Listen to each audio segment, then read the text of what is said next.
Hey everyone, I'm Krista Seiden, and I'm here today with Breen Baker, who's a product manager on Google Analytics. Thanks so much for being here, Breen. Thanks for having me, Krista. Of course. So today, Breen is going to walk us through best practices for setting up your Google Analytics 4 property. Now, when you set up a Google Analytics 4 property, you actually want to think of this in a different way than you might have set up your Universal Analytics property. And so, because of that, it's very important to think about a number of things, and Breen is going to walk us through what those are. So, with that, I'm going to hand it over to Breen. Thanks, Krista. So we wanted to start by making clear that best practices really do vary based on your desired control, your organization, if you have legal and or regulatory requirements, or any other governance need. But we can go over our common recommendations and what we see. First, the key point is apps much matter. The limitation on having a link between a Firebase app and a single GA4 property dictates a lot of decisions if you do have an app. So our common recommendation is that we have one account per company. This is because the account is really the overarching control structure, access control structure for all users that have access to any of the properties underneath. So we recommend one so that it has reduced overhead.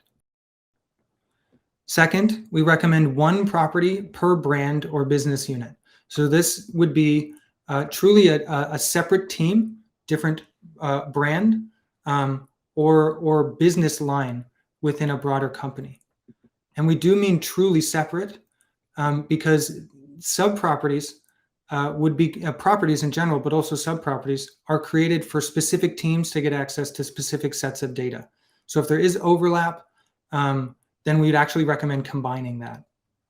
Rollups should be used to further unify the data. So if you do have the need for both a subset of people to see a subset of data and to have a combined view of the data, we would recommend one property per brand and then a rollup above that.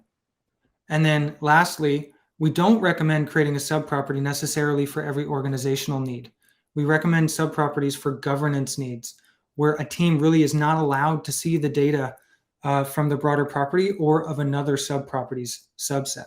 If you don't have those needs, we actually recommend that you use report collections, which are a way to organize data within a property for a team without the need to actually silo that team from everything else. So here we find one of our common examples of a company with multiple apps in different regions and the desire to roll those up. So in this case, we'll create a roll-up property to unify that data above all three of those apps.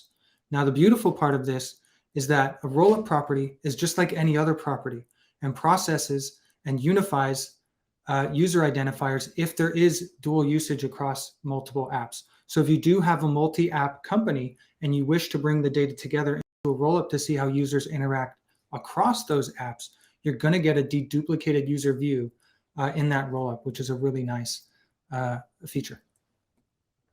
Important considerations, we'll start with apps. Apps are very important. And again, that's because of the one-to-one limitation where a single Firebase app can only be linked to a single GA4 property.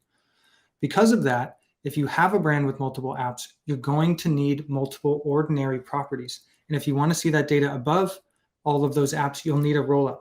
And of course, if these apps are global and you have regional teams, you're going to want sub-properties below the ordinary properties.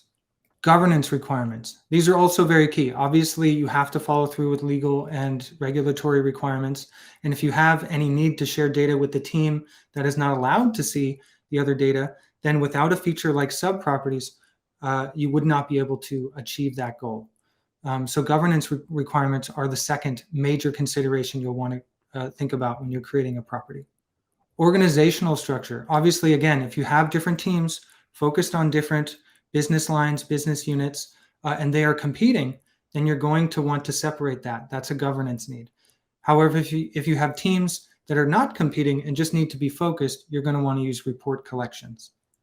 And then lastly, certainly not least, additional costs. Sub-properties and rollups both come with the same 0.5 per event additional cost for every event processed in that sub or rollup property.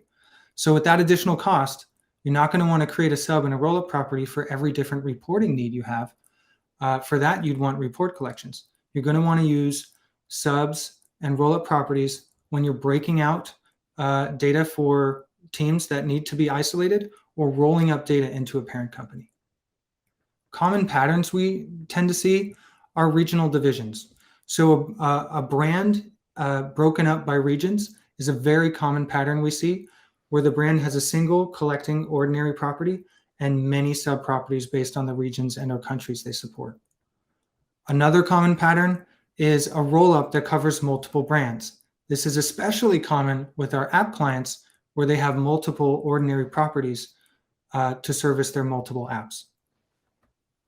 Third, we see the agency or sub-team model. So this is where you have a team that's focused on a subset of data and really should not be looking at the broader set of data, either for regulatory or competitive reasons.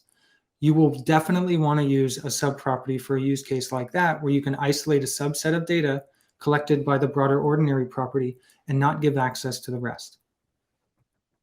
And then last, we do see specifically, like for teams that have a very fine focus, will want to think through governance or organization and choose whichever it is.